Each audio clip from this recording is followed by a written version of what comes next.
Hello दोस्तों, book for you में आपका स्वागत है। भाग 5 में आपने देखा कि त्रेतायुग में क्या क्या हुआ। अब हम द्वापर युग में प्रवेश कर रहे हैं। चलिए आगे बढ़ते हैं। इस प्रकार इस पृथ्वी ने द्वापर युग में प्रवेश किया। परमेश्वर अपने बच्चों की माया मोह में इस कदर उलझ गए थे कि उनकी हर गलती को क्षमा कर देते थे और सुधरने का अवसर देते थे। लेकिन इस युग में जो परिवर्तन परमेश्वर ने किए थे वे जरूरी थे। इस युग में मनुष्य की आयु को 10,000 वर्षों से घटाकर 1,000 वर्ष कर दिया गया था और उसकी लंबाई 11 हाथ कर दी गई थी। इस प्रकार असुरों की लंबाई भी इसी का अनुपात में और उम्र भी इसी के अनुपात में हो गई। ईश्वर को ऐसा लगता था कि परिवर्तनों से उसके बच्चे ज्यादा सुखी रह पाएंगे, मनुष्य ज्यादा सुखी रह पाएंगे। उम्र कम होने से उसको दुख तो था, पर जितने दिन यहाँ रहेंगे सुख चैन से रह पाएंगे। यही सोचकर उसने इन परिवर्तनों को किया। परंतु असुर तो असुर ही थे।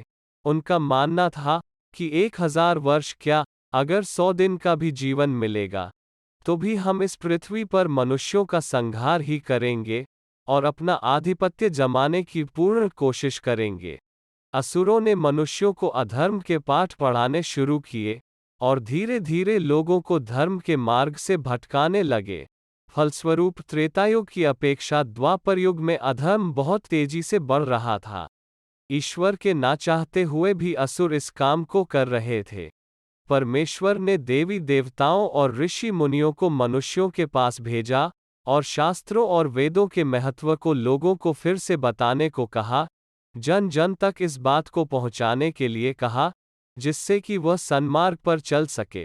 परंतु इस युग में तो कुछ और ही हो रहा था।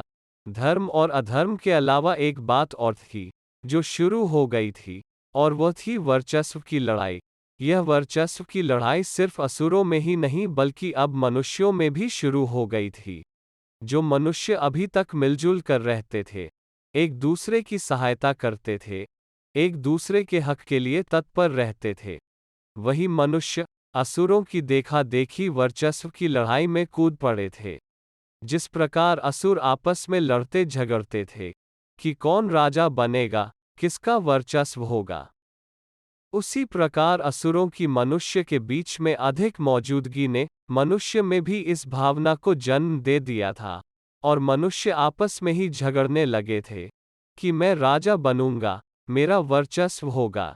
एक तो असुर जो मनुष्यों को गुलाम बनाने पर तुले हुए थे, उनके देवता बनने की कोशिश कर रहे थे। वहीं मनुष्यों में अब मनुष्य ही मनुष्य के देवता बनने की कोशिश कर रहे थे। इस प्रकार इस युग में अधर्म बहुत तेजी से बढ़ रहा था और ईश्वर यह सब देख रहे थे। लेकिन बच्चों के प्रति मोह पिता का ऐसा ही होता है। वे यही सोच रहे थे कि धीरे धीरे सब ठीक हो जाएगा, मेरे बच्चे सही रास्ते पर आ जाएंगे, और उन्होंने अपने बच्चों को कोई दंड नहीं दिया। इस युग में अधर्म बढ़ने की वजह से लोगों की इच्छा पूर्ति कम होने लगी, क्योंकि परमेश्वर देख रहे थे कि इच्छा पूर्ति अगर पहले की तरह मैं करता रहा तो मनुष्यों के बीच में भी असुरों की तरह पूरा अधर्म फैल जाएगा, क्योंकि उनके बीच में अधर्म ने फिर से प्रवेश कर लिया है। सबसे पहले उनके बीच से अधर्म को समाप्त करना होगा, उनको धर्म के मार्ग पर पुनः लाना होगा। उसके बाद ही पहले की तरह मैं सबकी इच्छा पूर्ति करूंगा।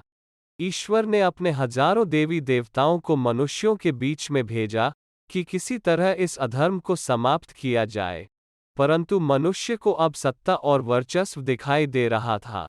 असुरों ने उनके दिमाग में, उनके मस्तिष्क में इस कदर सत्ता का लालच भर दिया था कि उनके लिए धर्म और अधर्म सब कुछ किनारे हो गया था।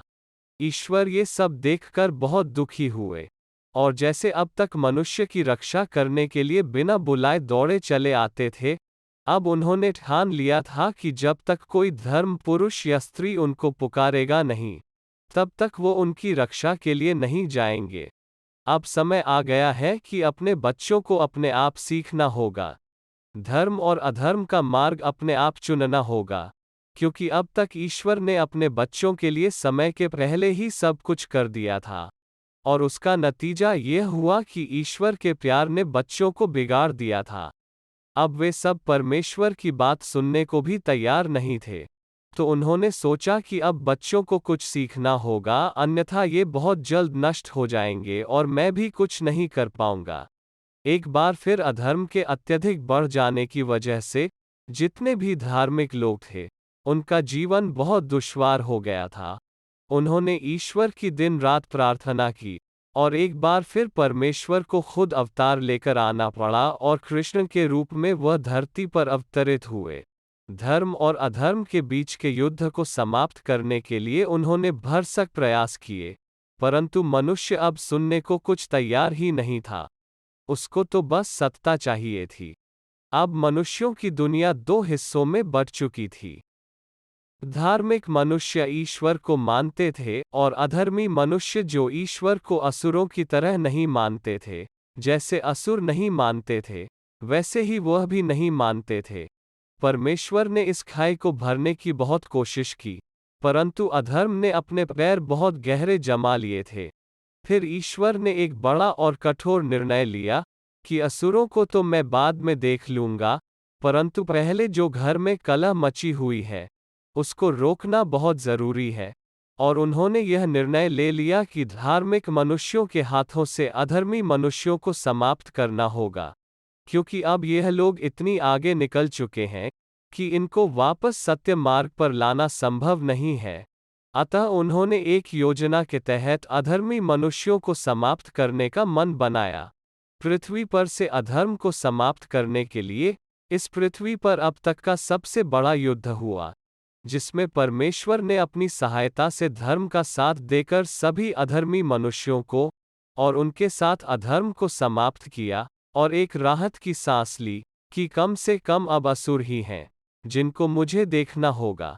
मनुष्य आपस में नहीं लड़ेंगे, मनुष्यों में अधर्म नहीं होगा।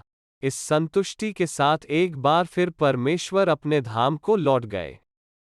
दोस्तों, इस भाग में बस इतना ही। मिलते हैं अगले भाग में। अगर आपको ये कहानी अच्छी लगी हो तो कृपया वीडियो को लाइक करें और चैनल को सब्सक्राइब करें। धन्यवाद।